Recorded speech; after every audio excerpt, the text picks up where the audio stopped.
Hello ఈరోజు friends. ఏదో ఒక పక్కన ఈ దొరకపోతానా రోజుల్లో నకిలీ బంగారం నకిలీ బంగారం అంటగట్టి డబ్బులు కొట్టేయకపోతానా? ఎవర్రా బక్రా? అదిగు దొరికాడు బక్రా. బక్రా కాచుకో.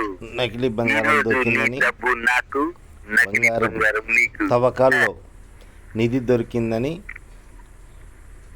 ఇలా మోసం చేస్తున్నారు చూడండి.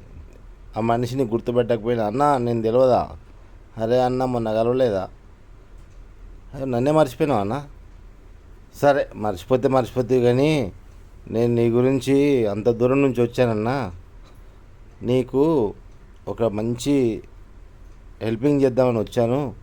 ఎందుకంటే నువ్వు చాలా కష్టపడుతున్నావు, నువ్వు చాలా మంచోడివి, నీకు ఒక మంచి హెల్ప్ చేద్దామని వచ్చాను. సరే కూర్చోమని చెప్పిన తర్వాత, అన్న నా దగ్గర పాత ఇల్లు కూలగొట్టి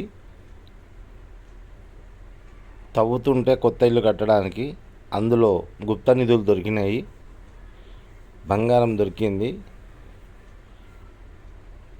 అది నా దగ్గర ఉంది, తక్కువ రేటుకి ఇస్తా, తీసుకొని బతుకు. నువ్వంటే అభిమానం కాబట్టి నీకు తక్కువ రేటుకి ఇస్తా. అదే నువ్వు అక్కడ కనబడ్డావు బ్యాంక్ దగ్గర, డబ్బులు తీసుకున్నప్పుడు చూశాను.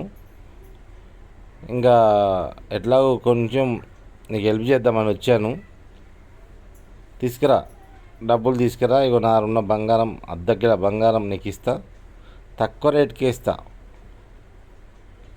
ఎన్ని ఉన్నాయి నీ దగ్గర? 4 లక్షలా? ఓకే, 4 లక్షలకు ఇచ్చేస్తా నేను. తీసుకురా బంగారం, తీసుకో. ఇక నువ్వు లక్పతి అయిపోతావనా, నీ గురించి నీ మంచితనం గురించి వచ్చాను అని ఆ పెద్ద మనిషికి మాయ మాటలతో బురిడి కొట్టించి, పోన్నా తీసుకురాపో, నేను చెప్తున్నా కదన్నా, నువ్వు ఇక నీ బతుకులో మార్పు వస్తుంది, పెద్ద బిల్డింగ్ కడతావు, ఇదంతా మొత్తం గుడిసె తీసేస్తావు, చాలా డెవలప్ అవుతావు. నీ గురించి నేను ఈ గుప్త నిధులు తీసుకొచ్చాను, చాలా తక్కువ రేటుకి ఇస్తా, అది నువ్వనే ఈ రేటుకి ఇస్తా,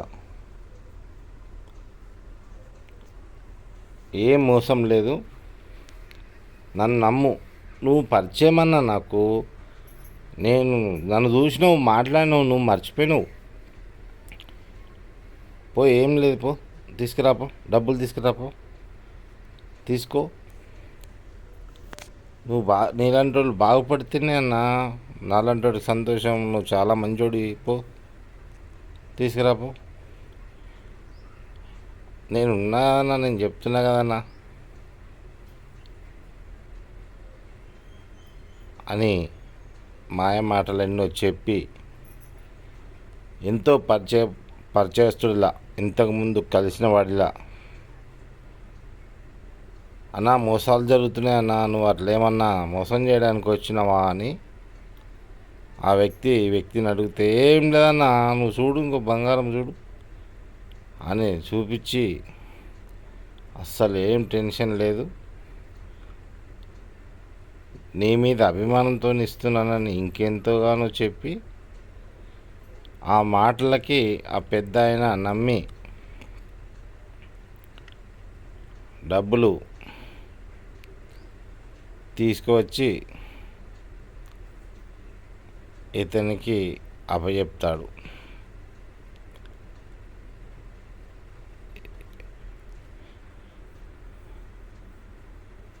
అప్పుడే ఏదో పని మీద అమ్మి డబ్బు తెచ్చిపెట్టుకుంటాడు, సామాన్ తెచ్చుకోవడానికి. ఈ డబ్బు ఇతను కాజేస్తాడు. ఫ్రెండ్స్, ఈ రోజుల్లో నకిలీ వాళ్ళు చాలా ఉన్నారు.